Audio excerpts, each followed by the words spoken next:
대통령을 뽑는다는 것, 우리는 무엇을 보고 선택해야 할까요?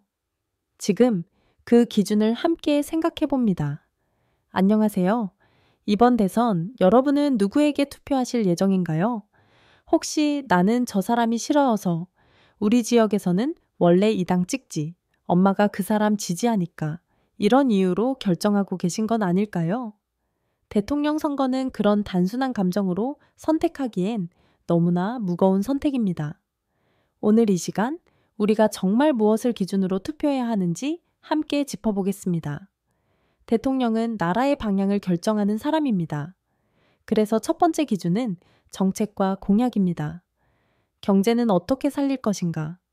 청년, 노인, 자영업자, 노동자들을 위해 어떤 복지 정책을 펼 것인가?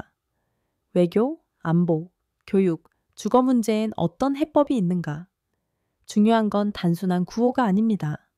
실현 가능성이 있는가? 어떻게 예산을 마련할 건가? 누구를 위한 정책인가? 정책은 말이 아니라 미래에 대한 설계도입니다.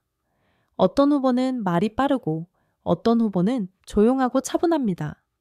하지만 겉모습보다 중요한 건 그 사람의 정치 철학입니다. 그 후보는 국민을 어떻게 바라보는가? 사회적 약자에 대해 어떤 태도를 취해왔는가? 법과 정의, 공동체에 대한 철학은 무엇인가? 이런 가치관은 위기 상황에서 드러납니다. 국가 리더가 위기 앞에서 어떤 결정을 내릴지를 가늠하게 해주는 나침반.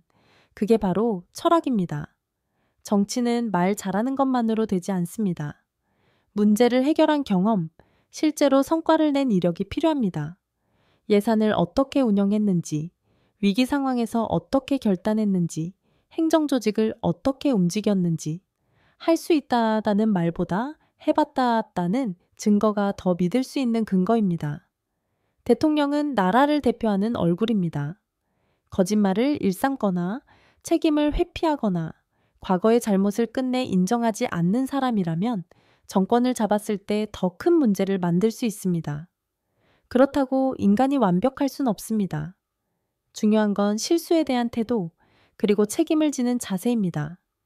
마지막으로 우리는 그 후보가 국민과 얼마나 가까운 사람인지도 봐야 합니다. 현장을 다니며 직접 목소리를 듣는 사람인지, 서민의 고통을 실제로 체감한 사람인지, 위선이나 가식보다 솔직함이 있는 사람인지, 정치는 책상 위가 아니라 국민 곁에서 이루어져야 하기 때문입니다. 대통령은 내가 좋아하는 사람을 뽑는 자리가 아닙니다. 국가를 맡길 수 있는 사람을 선택하는 자리입니다. 감정이 아닌 정책으로, 인맥이 아닌 철학으로, 이미지가 아닌 능력으로, 흑백 논리가 아닌 사실로, 내 자녀가 살아갈 미래, 우리 가족이 살아갈 나라, 그걸 책임질 수 있는 사람을 우리는 지금 고르는 중입니다. 이번 대선, 당신의 한 표가 대한민국을 바꿉니다.